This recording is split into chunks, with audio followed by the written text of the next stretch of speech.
Este es un podcast de Craft Courier, en el que Agustín Garetto y Milan Jedic analizamos semanalmente la política, la economía, la cultura, los temas internacionales y los hechos relevantes con una visión de conjunto, reflexiva, analizando tendencias, actores y teoría para entender mejor la realidad, priorizando la calidad de un análisis artesanal por sobre la velocidad y la cantidad. Hola Milan, ¿qué tal? ¿Cómo va? Hola Agustín, ¿cómo andás? ¿Todo bien? ¿Vos? Bien, muy bien. Bueno, espero que nuestra audiencia también se encuentre bien en esta semana que fue bastante convulsionada. Episodio número 21 ya, y quisiera pedirles a todos los que nos están escuchando que nos sigan en Spotify, que activen la campanita que les avisa cuando publicamos un episodio nuevo, que también nos sigan en Instagram, @craft_courier, y si les gustó lo que estamos haciendo, nos recomienden, amigos, familiares, conocidos. Como así también, si les gustó algo del episodio en particular o no les gustó, que lo escriban en la cajita de comentarios que hay debajo de cada episodio de Spotify.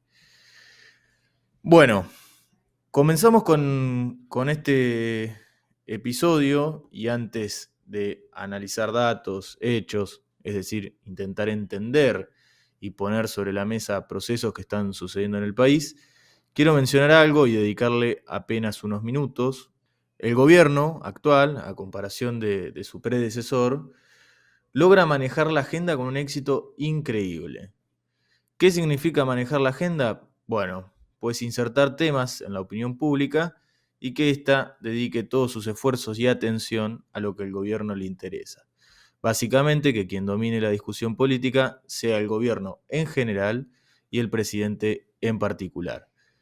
Si nosotros nos basamos en la agenda que el gobierno setió en la última semana, deberíamos hablar principalmente de tres temas.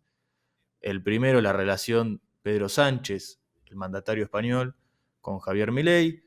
El segundo tema, la presentación del libro en el Luna Park. Y el tercer tema, la tapa en la revista Time. Lo cual dejaríamos de lado temas que nos parecen muy interesantes, por ejemplo, los que vamos a tratar luego de esto. Pero con estos tres temas que comenté, ¿qué podemos analizar de la pelea entre el mandatario español y el argentino, por ejemplo, ¿no? ¿O qué podemos decir de lo de Luna Park? Nada. Justamente, Porque no es relevante a nuestra vida. tal cual. No tiene algo que impacte directa o indirectamente en la vida de quienes habitan ese territorio. Sí, por ejemplo, eso no quiere decir que no sea importante, ¿no? Hay cosas que sí tienen cierta importancia a mi criterio, por ejemplo, el discurso que dio el presidente en el Luna Park, hay cosas para rescatar ahí, que quizás en el próximo episodio lo tratemos con relación al acto del 25 de mayo. Claro, porque vos estás ahí haciendo mención a cosas que él dice, sus ideas que después intenta poner en la práctica, y eso es lo importante, Claro, el analizar. discurso. Claro, porque son ideas que después iluminan a la práctica. No si baila o no baila, si canta o si no canta, si se peleó con tal o cual, como si fuera un programa de chimentos de las 3 de la tarde. Eso, bueno, queda para otros. A nosotros nos interesan los hechos, las cosas reales, lo que sale publicado, el boletín oficial, lo que tiene consecuencias en nuestra vida, ¿no?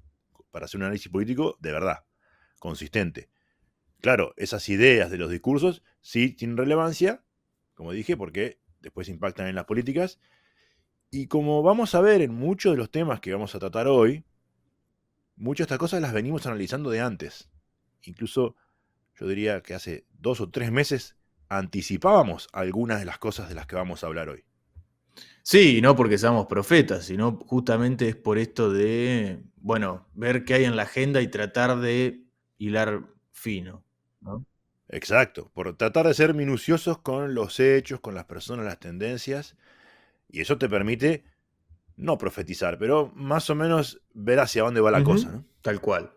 Por eso, en síntesis, si nos dejamos llevar por la agenda que plantea el gobierno, sucede el fenómeno Time, que es como el título que tiene este episodio. ¿Y qué quiero decir con esto? Bueno, de tratar cuestiones superfluas, vacías, como vos dijiste, que no tiene impacto en los ciudadanos.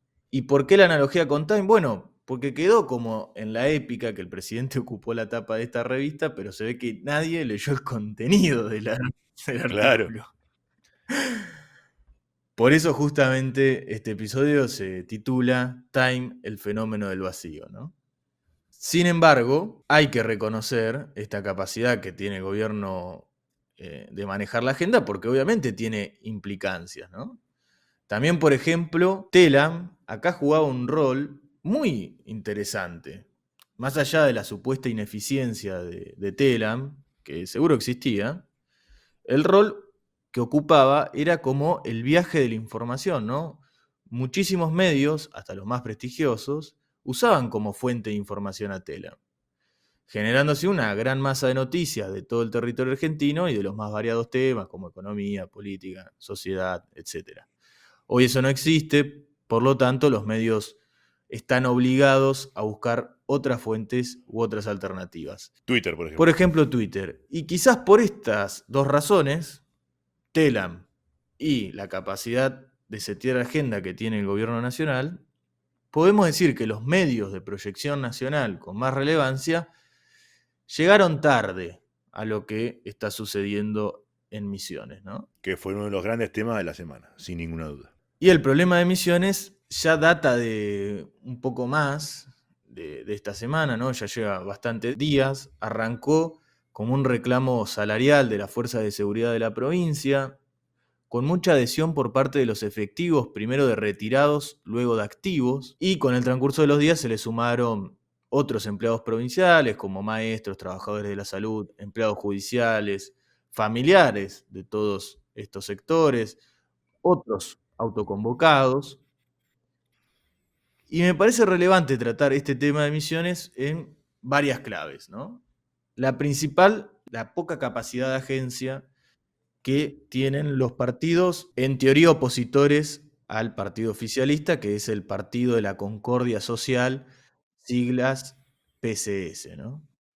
Sí, del cual hablamos en el episodio anterior, no solo de su hegemonía, sino del tiempo de esta hegemonía y la cintura que tienen para moverse local y nacionalmente, ¿no? Y déjame también decir una cosa que también mencionamos, no sé si fue en el episodio anterior o en el previo, hace 2 episodios, cuando hablamos que sobre los paros nacionales, ¿te acordás? Que hablábamos de los paros Sí, el nacionales, anterior. que Alberto no había, claro, que no había tenido paros nacionales Alberto, pero que había habido un montón de paros provinciales durante toda la gestión, porque educación, seguridad, justicia, salud son temas provinciales. Por eso, tratar esto de lo que está pasando en Misiones tiene mucha relevancia, porque explica eso que decíamos en el, o sea, Tal ejemplifica cual.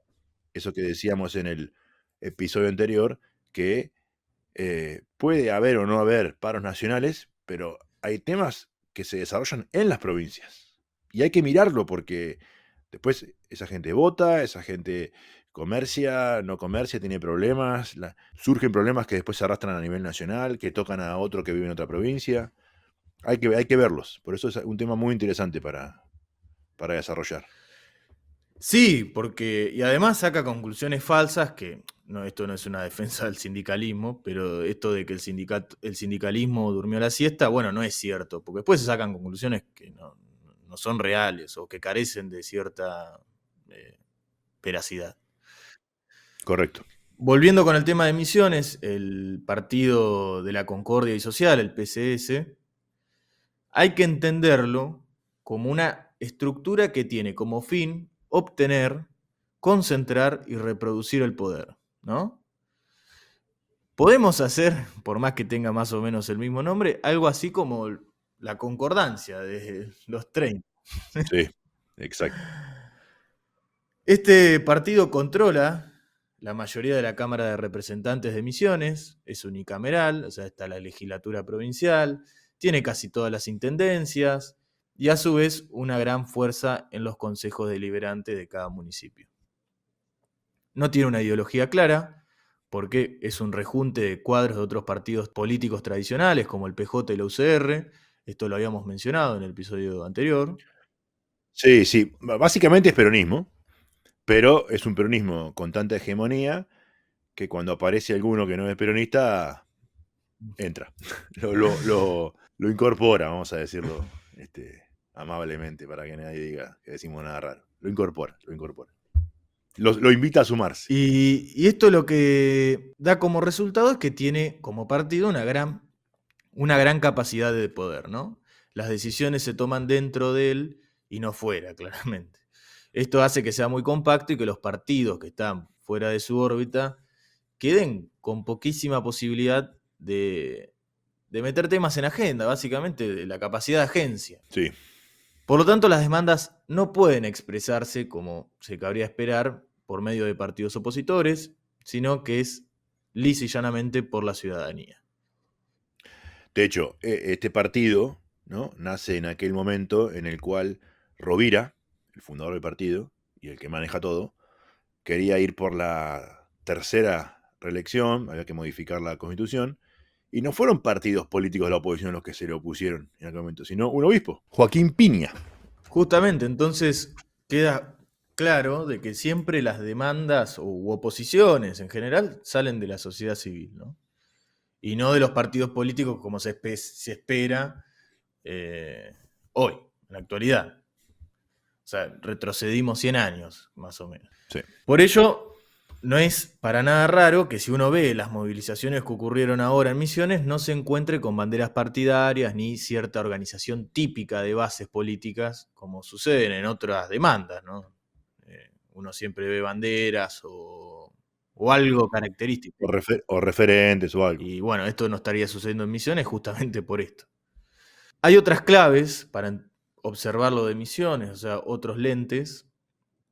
Uno podría pensar que algún partido opositor al del gobierno nacional pueda tomar esto como demanda y que lo intente colocar en la agenda. Pero no está sucediendo. En otra palabra, los gobernadores por ahora mantienen silencio.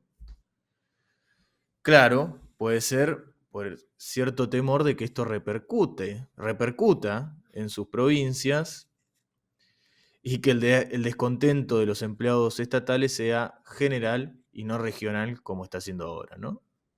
Sí, sí, y de hecho recordemos que algo similar pasó en la provincia de Buenos Aires. Al poco tiempo de la pandemia, con la policía de la provincia de Buenos Aires que se había como autoacuartelado, ¿te Sí. acordás? Que todo eso terminó en la quita de una parte de la coparticipación a Cava para dársela a la provincia para la policía. La verdad es que se habían acuartelado, había uno que se había subido a una antena, no se quería tirar de la Sí, sí. antena, uno, bueno, y Bernie iba ahí, hablaba con ellos, todo ese circo, terminó en la quita de parte de la cooperación de la Ciudad de Buenos Aires para aumentar los sueldos, pero fue una situación similar, ¿no? Y que puede suceder en otros lugares, sin duda. En Córdoba también ha pasado un par de veces, porque los sueldos son muy malos.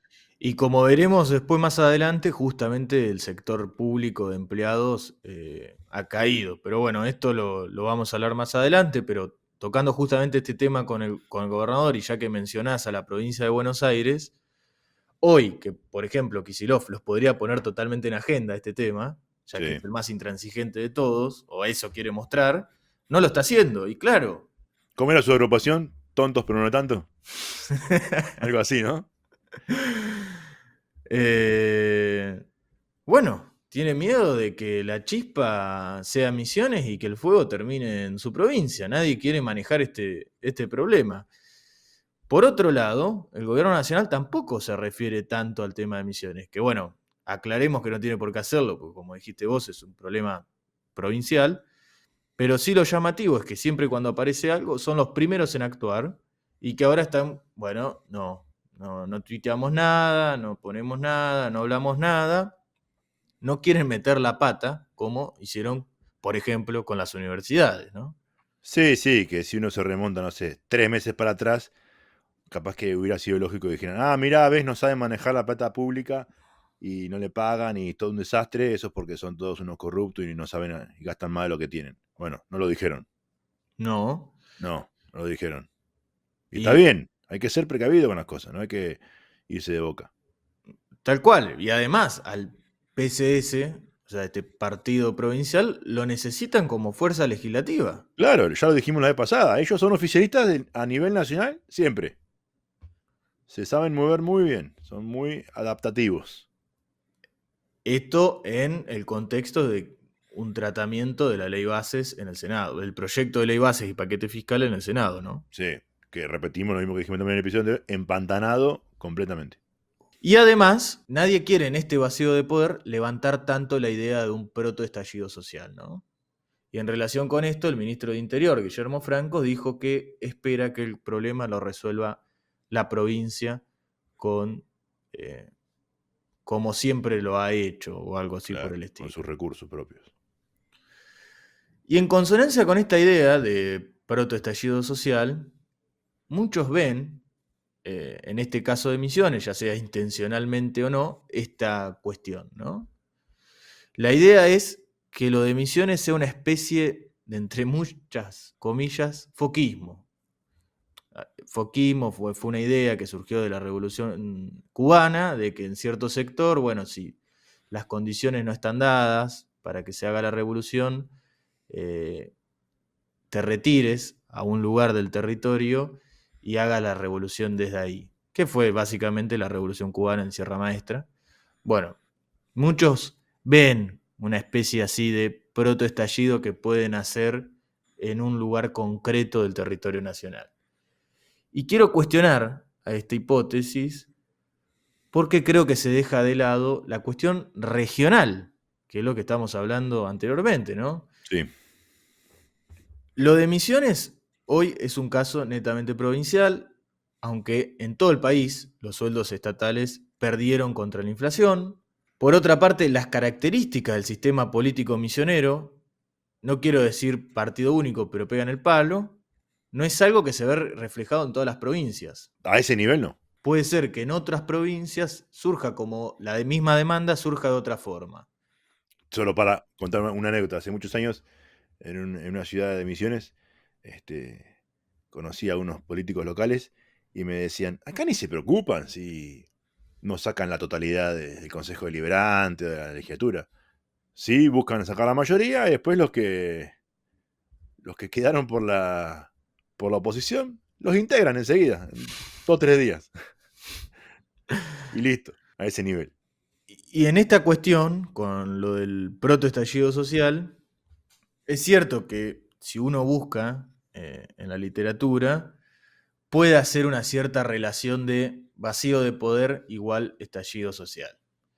No necesariamente es así. Creo que esto es una visión muy simplista de la situación. Es cierto que existen mecanismos institucionales que a priori parecen dar respuesta al vacío de poder. Aquí entra el tema de la república, la división de poderes, las instituciones, etc. Sin embargo, la república, hablando en sentido amplio, no te asegura que no haya malestar social, más bien evita revoluciones producto de ese malestar. Podemos decir que nos asegura un protocolo ante la anarquía resultante de un vacío de poder. Y esto hay que ponerlo en claro. Argentina está en un vacío de poder hoy.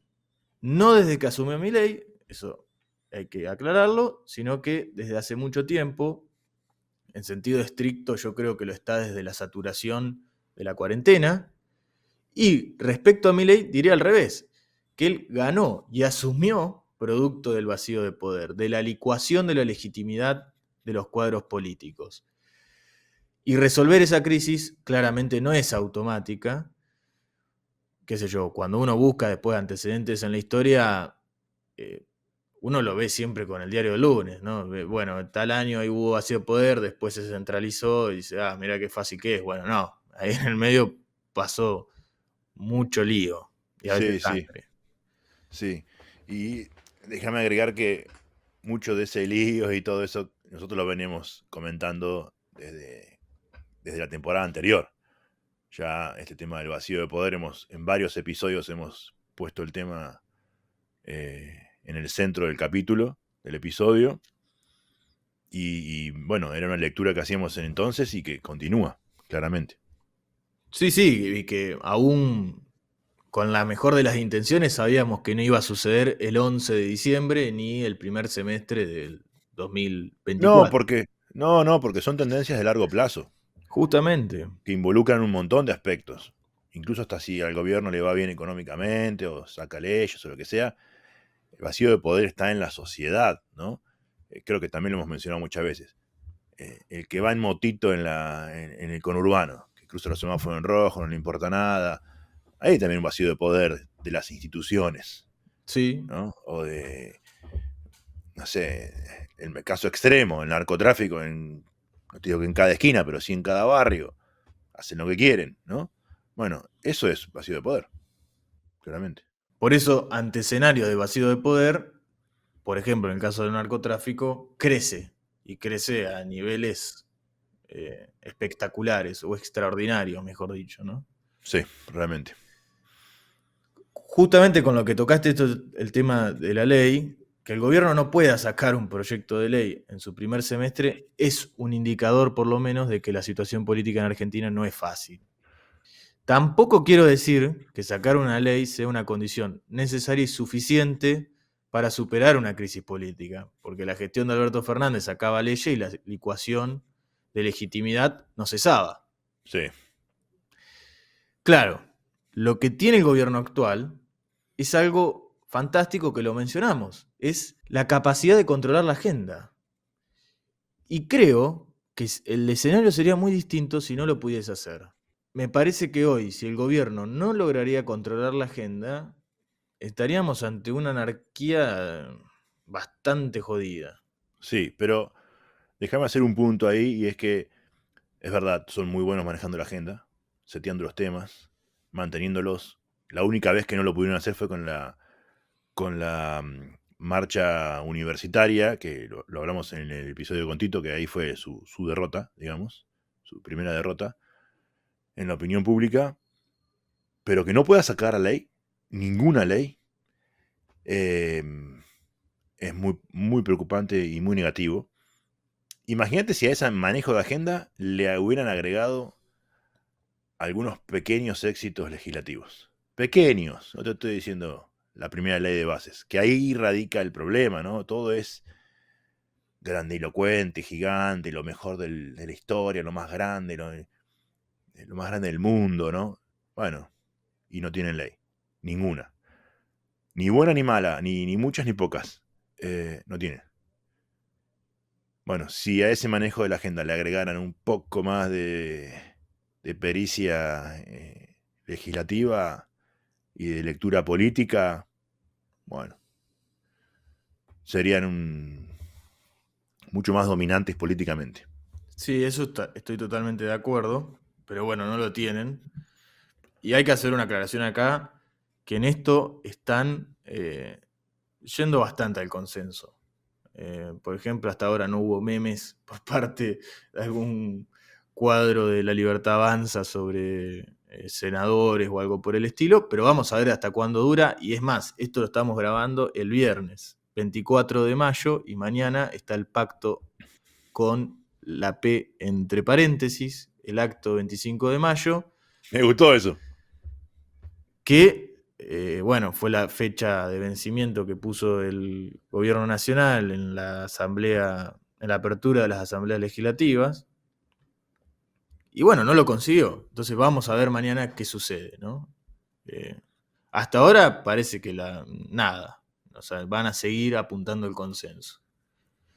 En conclusión, con el tema de emisiones, para ya pasar a cuestiones más económicas, creo que el problema de hoy tiene fronteras bastante definidas, lo que sí es cierto que no está muy claro cómo se va a solucionar y lo vamos a actualizar en los próximos episodios. Y creo que el gobierno y los sectores demandantes están hablando hoy en idiomas completamente distintos, ¿no? Ya con la última propuesta que fue de 30% y los sectores piden 100%, claramente se nota eso y entre otras cosas más, ¿no? Es Sí, una sí, cuestión sí. salarial, pero se nota de que, bueno, que no están en la misma sintonía. Sí, sí. Bueno, veremos qué pasa. Hay que seguirlo. Es interesante. El desarrollo y la solución. Bueno, y ahora tocando temas de economía, hay varios temas que sucedieron en esta semana, noticias que circularon. Una de las más impactantes fue el cierre de cuenta sueldo. Sí, eso lo estuvimos viendo en la semana, preparando el episodio, y a ambos nos llamó la atención, ¿no? El número. Venimos diciendo en varios episodios, bien, la macro está ordenada, hay un episodio que se llama así, pero ¿qué pasa con la micro? Y el problema que presentábamos en aquel entonces era, bueno, si la recesión es prolongada, puede repercutir en el aumento de la desocupación. Tal cual. Y no es lo mismo no llegar a fin de mes, ¿no? Que el día 20 te quedes corto, a que estés en cero el día 1 del mes. Ni hablar si están menos. También peor, sin ninguna duda.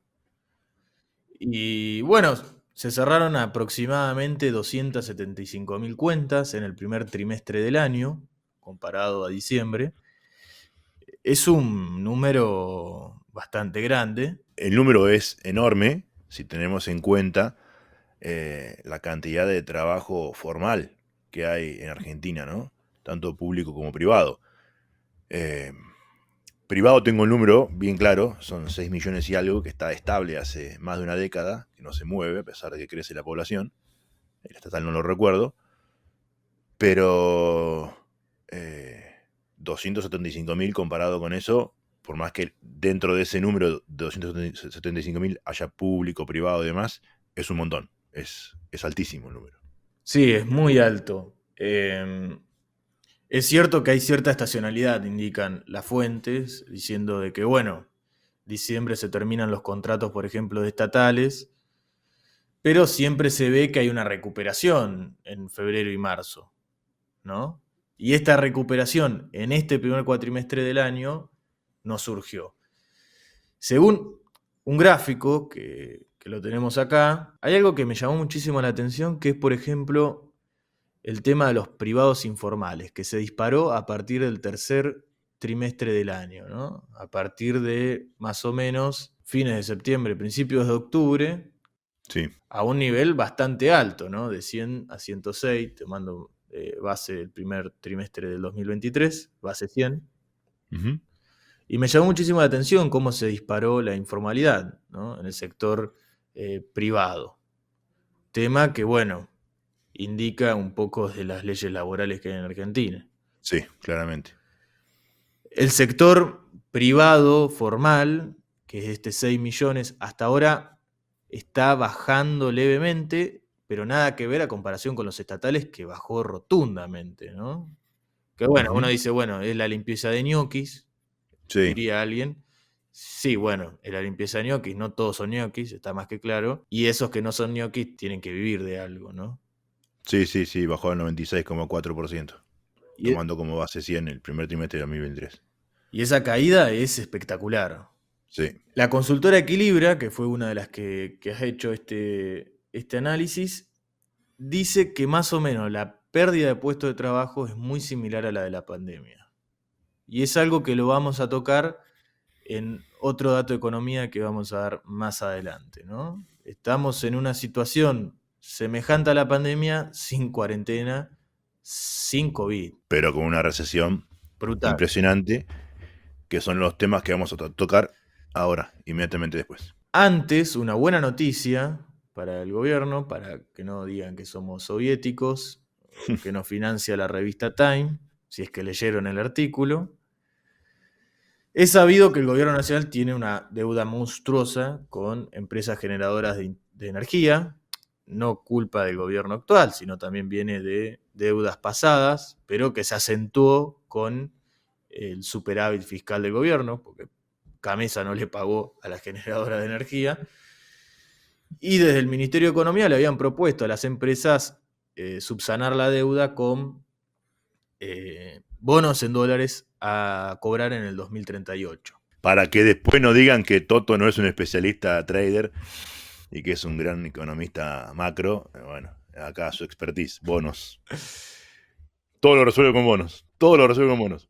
Todo lo resuelve con bonos, y no solo eso que te voy a pagar en el 2038, porque la mayoría de las empresas lo rechazaban a esto, pero no por la fecha en sí, que bueno, está bien, son a 14 años, sino porque hoy los bonos están cotizando al 50% menos de su valor nominal. O sea que en Ujú. teoría estarían condenándole la deuda a un 50%, implícitamente. Pero bueno, veremos, ese bono no es que va a quedar en 50 clavado por todo el tiempo hasta el 2038, se supone que no. Pero bueno, es una oferta que más o menos a estas empresas no les cayó muy bien. Pero ahora Caputo comunicó por Twitter que las empresas aceptaron esta oferta, sobre todo las más reticentes que eran Pampa Energía y Central Puerto, que en conjunto controlan el 30% del mercado. Con esta medida, la cuestión fiscal en materia energética no debería sufrir mayores riesgos, aunque el problema de hoy que se presenta es que el superávit esperado para este año en gas no va a ser así. ¿Por qué? El gasoducto Néstor Kirchner está funcionando al 50% de su capacidad No te puedo creer. y esto se traduce en que el gobierno perderá la posibilidad de ahorrarse unos aproximadamente 450 millones de dólares este invierno. ¿Y por qué pasó eso? ¿Por qué pasó eso? Bueno, primero por cuestiones de infraestructura del gobierno anterior, falta de insumos y demás, pero porque el gobierno nacional actual ha decidido parar la obra pública. Que es en gran medida lo que explica el superávit fiscal. Esto es simple. Imaginemos las cuentas de una familia, tus cuentas personales, del que estás escuchando vos. Y debes plata, pagas cosas, no sé, el cable, la prepaga, y no te alcanza. Y de un día para otro decís, ¿sabes qué? No pago más nada. Y sí, ahí te empieza a sobrar la plata. Porque no pagás más nada. Justamente. Eso es lo que hizo este gobierno, no pagó más nada. Listo. Una de las cuentas importantes que tenía para pagar era la obra pública. ¿Hay alguna lógica positiva o una lógica racional detrás de eso? Sí, claro, de vuelta, si vos te estás en tu vida personal, no te alcanza y cortás el cable, deja de pagarlo. Tiene una lógica eso, por supuesto. El tema son las prioridades, saber priorizar, ¿no? Porque si hay cosas que las necesitas, ¿no? No vas a dejar de comer y mantener el cable. Y no, aparte te pegás un tiro al pie, porque decís, tengo superávit fiscal, mirá lo que me ahorré, pero ahora tenés que importar gas licuado en GNL que vale 3 veces más caro y importar gas a Bolivia. Por eso, las prioridades. Entonces está bien tomar ciertas decisiones cuando estás en una crisis, pero hay que ver qué decisiones. Y esto claramente es un error. Es un error. Como otros también, cortar otras obras importantes también fueron un error. Ahora, hacer la calle en no sé dónde, bueno, esa sí la podés cortar, claramente. La haces después, la haces más adelante. Pero cuando es así cuando es indiscriminado, lo que resulta en realidad es que no tenías un programa. Cortaste todo, es decir, bajaste la térmica y se cortó la luz. No es que fuiste buscando foquito por foquito. Y ese programa lo tenías que tener. Y también lo dije muchas veces, no lo tienen. Y justamente ese programa explica la dificultad o la imposibilidad, a mi criterio, de ver el fenómeno pedo de buzo que supuestamente íbamos a recuperarnos, ¿no? Sí, bueno. El dato que vamos a dar ahora es duro y, y ejemplificador de lo que estás diciendo, ¿no? Acá me publicó el índice de producción industrial, PYME, que si buscan en internet este índice de producción industrial PYME de CAME, van a ver el gráfico, que está bastante plano durante el año 23 y tiene una caída abrupta a partir de noviembre, en diciembre, en enero, una caída muy abrupta, hasta el 27%, y después tiene una caída menos abrupta, pero caída al fin, generando una B corta, la famosa B corta. en febrero, con el 9,9. Un leve estancamiento en ese mismo valor en marzo, y en abril vuelve a caer al 18,3% negativo. Con lo cual, más que W, no sé, más que B, será una W. Porque otra vez vuelve a caer, ¿no? Y eso es mucho de lo que explica esto que veníamos comentando antes, ¿no? La crisis, la recesión, la pérdida de empleo. ¿Qué pasa si esto se mantiene en el tiempo? La caída. ¿Cuánto es capaz una empresa de mantener a sus empleados si no vende por 1 o 2 meses? Sí, no sé, 3, 4. Pero si no vende por muchos meses, como este gráfico muestra. Esto es de producción, pero bueno, la producción es lo que producen para vender. Si no venden, no van a producir. Sí, y además un hecho también muy claro es el tema de las inversiones, que hablan de la cuestión de las inversiones. La capacidad instalada en abril, la capacidad industrial utilizada es del 70%, que lo habíamos mencionado en su momento. Bueno, aumentó un poquito más a comparación Sí, de la vez pasada. En el sector PYME, en aquel momento lo habíamos mencionado a nivel general. sí. Pero bueno, te demuestra que tenés un poco más, que hay máquinas que no están, que están Claro, paradas. están paradas. Sí, sí. Y siguen paradas. La variación acumulada en lo que vamos de estos 4 meses que estudia este análisis de CAME es del 19%. Yo no sé si va a llegar a ser una W, porque para ser una W tendría que tener el último salto, ¿no? Pero bueno, esperemos que sí. Esperemos que sí. Desde la Federación Industrial de Santa Fe, de la provincia, estiman que la caída de la industria en esta provincia se asemeja a la de la cuarentena, ¿no? Y el único sector que se movió en abril es el complejo oleaginoso, debido justamente a un año muy malo, el del 2023, de cosecha, La sequía. por la sequía. Entonces, es el único sector que mejoró. Es más, la demanda energética del sector industrial en Santa Fe fue de menos 34% a Tremendo. comparación del año pasado. Es impresionante. Los que estén interesados lo pueden buscar a este gráfico en FISFE, tal como suena, .org.ar.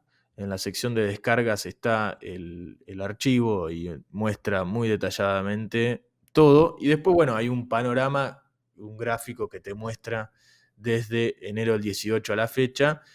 Y claro, ahí se puede comparar que estamos en un nivel muy similar a la depreciación y crisis en la época de la gestión de Macri, del 2018-2019, y después la de la pandemia en el 2020, ¿no?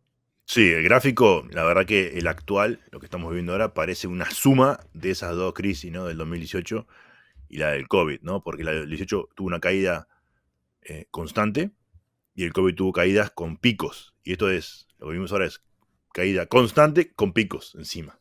Sí, y no hay horizonte, ese es el gran problema y el temor. O sea, Recuerdo hace unas semanas que Esper, que es como hoy uno de los grandes defensores de espadas legislativas del gobierno, decía, estamos tocando el piso. Bueno, ojalá, no parece, ¿no?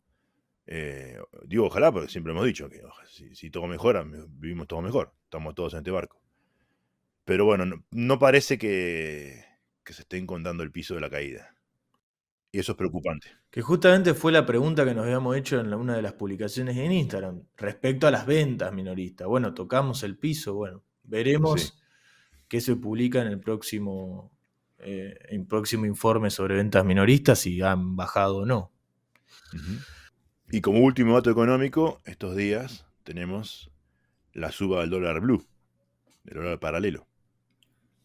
Que no voy a dar un número porque dólarhoy.com lo buscan, ¿no? 1200, 1210, 1220, bueno, etcétera.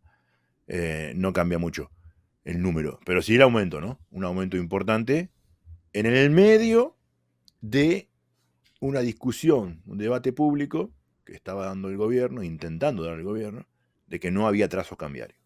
Y nosotros dijimos, ya hace 2 o 3 episodios atrás, que sí había trazo cambiario. Citamos hace un mes a la presidenta de la Sociedad Rural de Rosario diciendo: a este dólar nosotros no vamos a liquidar nuestra cosecha.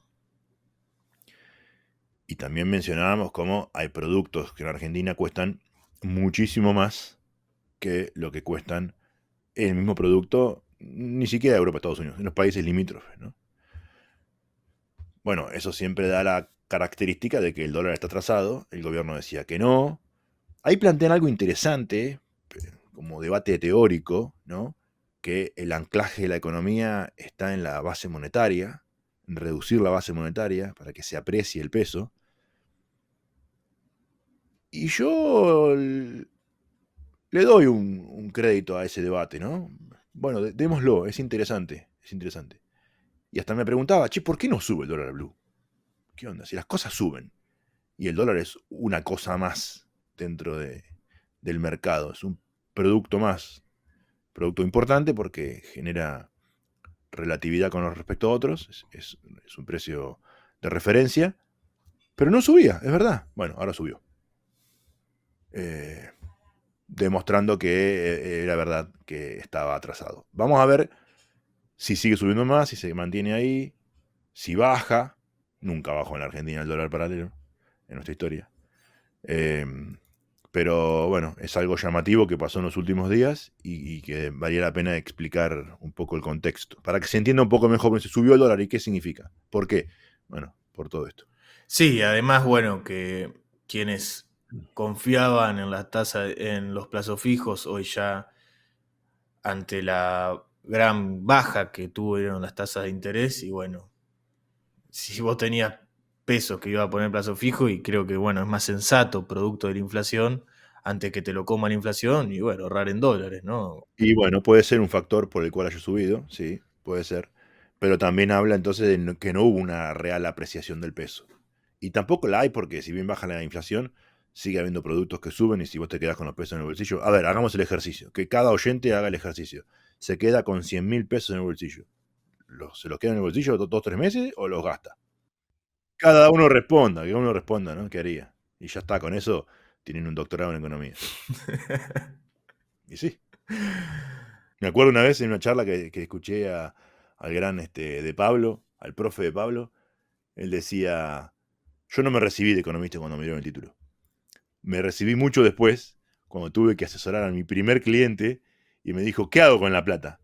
Y dije: recién ahora soy economista, cuando le digo a alguien qué hacer con la plata y no me mata si me equivoco. Así que bueno, ya está, listo. Si sabes responder qué haces con esos 100.000 pesos en el bolsillo, ya está, sos economista, sos doctor en economía. Ya por último tenemos un tema que fue medio bomba en cuestiones políticas y vamos a intentar tratarlo. Sí. No tanto con amarillismo y cuestiones telenovelescas, como quizás hay en otros lados, que es la cuestión del PRO. Sí. Cuestión que anunciamos muchas veces. De vuelta, no por profetas, sino porque intentamos ver qué pasa y había cosas que se veían que iban a pasar. Creo que es necesario hacer una breve introducción porque a veces uno ve el dato y dice, bueno, ¿y qué carajo es esto? Y no entiende nada. El PRO cuenta con órganos institucionales como otros partidos, digamos, como todos los partidos políticos que existen. Uno de ellos es el Consejo Directivo Nacional y a su vez el partido en todas las provincias obviamente tiene un Consejo Directivo Provincial, ¿no?